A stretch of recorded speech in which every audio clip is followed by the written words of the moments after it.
வணக்கம் நண்பா நண்பீஸ், இது உங்கள் அக்கன்னா சினிமா. இன்னைக்கு நம்ம பார்க்க போற டாப் சினி நியூஸ் என்னலாம்னா, பிக் பாஸ் 10ல இந்த டைம் ஒரு பெரிய சேஞ்ச் கொண்டு வந்திருக்கிறாங்க. அப்புறம் சிம்புவுக்கு அம்மாவா ஆண்ட்ரியா நடிக்கிறாங்கன்னு ஒரு நியூஸ் இன்டர்நெட்ல சுத்திக்கிட்டு இருக்கு. கருப்பு படத்துக்காக சூர்யா லட்சக்கணக்கில் கடன் வாங்கி இருக்கிறான்னு ஜோதிகா பேசியிருக்காங்க. அஜித்தோட டேர்டெவில் படத்துக்கு மறுபடியும் சிக்கல்னு ஒரு நியூஸ் ஸ்டார்ட் ஆகி இருக்கு. அப்புறம் ஃபைனலாக த்ரிஷா பற்றி உதயநிதி பேசினது, இது எல்லாத்தையும் பற்றின செய்தியை தான் இந்த வீடியோவில் நம்ம பார்க்க போகிறோம். வீடியோவை ஸ்கிப் பண்ணாமல் முழுசாக பாருங்கள்.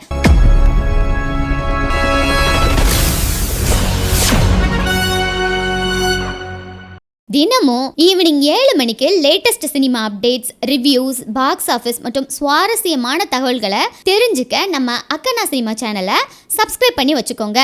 வாங்க இன்னைக்கான டாப் சினிமா செய்திகளை பார்க்கலாம். முதல்ல சின்னத்திரை ரசிகர்கள் ஆவலோட எதிர்பார்த்திருக்கிற பிக் பாஸ் சீசன் 10 இந்த டைம் விஜய் டிவி வெளியிட்டு இருக்கிற ஒரு புது ப்ரோமோ ரசிகர்களை ஆச்சரியப்படுத்தி இருக்கு. காரணம், இந்த சீசன்ல சாதாரண மக்களுக்கும் வாய்ப்பு கொடுக்க இருக்கிறதா அதிகாரப்பூர்வமாக அறிவிச்சு இருக்கிறாங்க. அது மட்டும் இல்லாம இந்த தேர்வு முறையில பிரபலங்களும் முக்கிய பங்கு வகிக்கிறாங்கன்னு சொல்லி இருக்கிறாங்க. அதுல ஒருத்தங்க பிக் பாஸ் வரலாற்றிலேயே ரசிகர்களோட ஃபேவரேட் ஓவியா, அப்புறமா நம்ம Bigg Boss season winners Raju, Aari இவங்க எல்லாருமா சேர்ந்து பொதுமக்கள்கிட்ட இருந்து போட்டியாளர்களை தேர்வு செஞ்சு இருக்கிறதா ப்ரோமோவில் காட்டி இருக்கிறாங்க.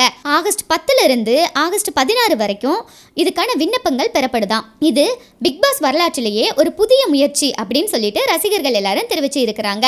நீங்க பிக் பாஸ் வீட்டுக்குள்ள போக வாய்ப்பு கிடைச்சா கண்டிப்பா போவீங்களான்னு மறக்காம கமெண்ட்ல சொல்லுங்க.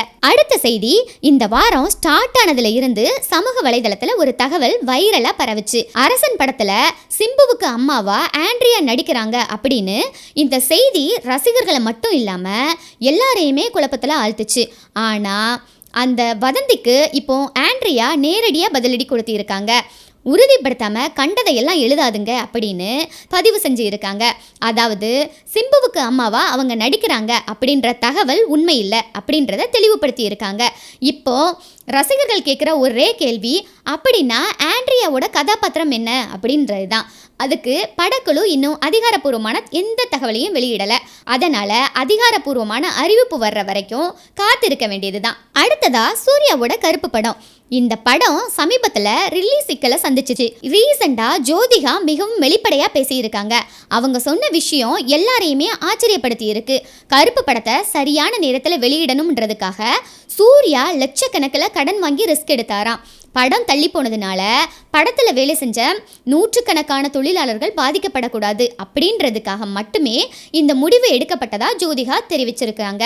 ஒரு பெரிய நடிகராக மட்டும் இல்லாமல் தயாரிப்பாளராகவும் சூர்யா ரொம்பவே பொறுப்புடன் செயல்பட்டாரு அப்படின்னு ரசிகர்கள் பாராட்டி வர்றாங்க. இந்த செய்தி ரீசெண்டா சமூக வலைதளத்துல அதிகமா பேசப்பட்டு வருது. அடுத்ததா அஜித் ரசிகர்களுக்கான ஒரு அப்டேட்.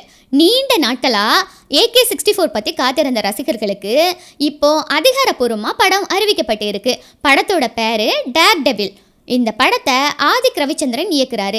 அதோட இன்னொரு ஸ்பெஷல், நம்ம ஷாலினி அஜித் தான் இயக்குனர்னு அறிவிப்பு வந்த உடனே ரசிகர்கள் எல்லாரும் கொண்டாட்டத்தில் இறங்கி இருக்காங்க. ஆனால் அதுக்கு பிறகு ஒரு தகவல் இணையத்தில் பரவுச்சு. இந்த படம் மறுபடியும் சிக்கல்ல சிக்கி இருக்கிறதா சில செய்திகள் வெளியாச்சு. ஆனால் ரீசெண்டாக வெளியாயிருக்கிற தகவல் படி இந்த வழக்கமான தயாரிப்பு தொடர்பான பணிகள் தான் சொல்லப்படுது. படப்பிடிப்பு திட்டமிட்டபடியே முன்னேறி வருவதா கூறப்படுது. அதனால ரசிகர்கள் தேவையில்லை கவலைப்பட வேண்டாம்னு சொல்லி இருக்கிறாங்க. கடைசியா த்ரிஷா பத்தி உதயநிதி ஸ்டாலின் பேசினது மிகவும் பிரச்சனையாகி இப்போ கைது நடவடிக்கை வரைக்கும் போயிருக்கு. அது என்னன்னு அதையும் சேர்த்து பார்த்துடலாம். அரசியல் மேடைகள்ல சினிமா பிரபலங்களை இழுத்து அவதூறா பேசுறது இன்னைக்கு அரசியல் நாகரிகத்தையே ஒரு மலிவான போக்கா இருக்கு. சமீபத்துல தஞ்சாவூர்ல நடைபெற்ற ஒரு காவிரி நீர் தொடர்பான ஆர்ப்பாட்டத்துல நம்ம எதிர்க்கட்சி தலைவர் உதயநிதி ஸ்டாலின் பேசும்போது கூட்டத்துல இருந்த சிலர் நடிகை த்ரிஷாவோட பேரை சொல்லி கோஷமிட்டாங்க. அதுக்கு பதில் அளிச்ச உதயநிதி ஸ்டாலின் அவர்கள் ரெட்டை அர்த்தத்துல நகைச்சுவை செய்வரதா நினைச்சு ஒரு சர்ச்சையான கருத்தை தெரிவிச்சு இருந்தாங்க. ஒரு பெண் கலைஞரை பப்ளிக்கா இப்படி அசிங்கப்படுத்துறது அரசியல் ரீதியா பழி வாங்கவோ ரொம்பவே மோசமானது. அரசியல் எதிர்ப்புகளை கொள்கை ரீதியாகவோ இல்லைன்னா மக்கள் பிரச்சனைகளை முன்னிறுத்தியுமோ செய்ய வேண்டுமே தவிர இது மாதிரியான அவதூறு கருத்துக்களால செய்யக்கூடாது. இதை பத்தி உங்களோட கருத்து என்னன்றதை மறக்காம கமெண்ட்ல சொல்லுங்க. இன்னைக்கான டாப் சினிமா அப்டேட்ஸ் அவ்வளவுதான். இந்த அப்டேட்ஸ்ல எந்த அப்டேட் உங்களுக்கு ரொம்பவே ஆச்சரியமா இருந்ததுன்றத கமெண்ட்ல சொல்லுங்க.